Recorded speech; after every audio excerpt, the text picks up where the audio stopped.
अस्सलाम वालेकुम। आज हम मालूम करेंगे हज़रत इब्राहीम अलैहिस्सलाम को आग में क्यों डाला गया।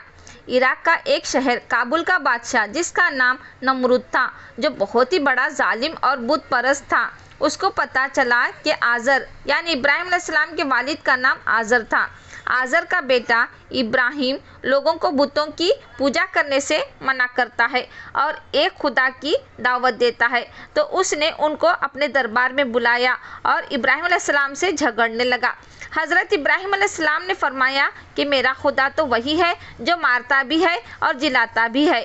नमरूद ने कहा, मैं भी मार सकता हूँ और जिला भी सकता हूँ। चुनांचा उसने एक कैदी को, जिसको सजाए मौत का हुक्म हो चुका था, उसको आज़ाद कर दिया और एक बेगुनाह को पकड़कर कत्ल करा दिया और कहा कि अब बताओ कि मेरे और तुम्हारे खुदा के दरमियान क्या फ़र्क है।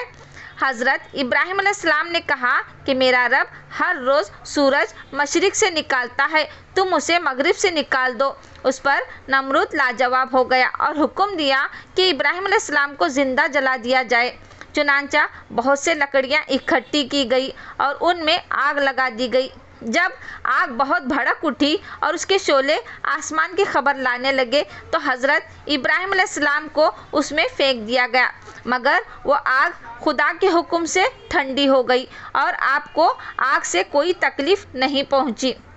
उसी तरह जो लोग अल्लाह ताला के कहने पर चलते हैं, अल्लाह ताला उनको हर तकलीफ़ से बचा लेते हैं और उनके लिए आसानियाँ ही आसानियाँ हो जाती हैं। और जो लोग अल्लाह ताला का कहना नहीं मानते, उनके लिए इस दुनिया में मुश्किल ही मुश्किल होती है और मरने के बाद तो हमेशा जहन्नुम में ही रहेंगे। आप दें इजाज़त, इस वीडियो को लाइक करें और अपने फ्रेंड्स से ज़रूर शेयर करें। अल्लाह हाफिज़।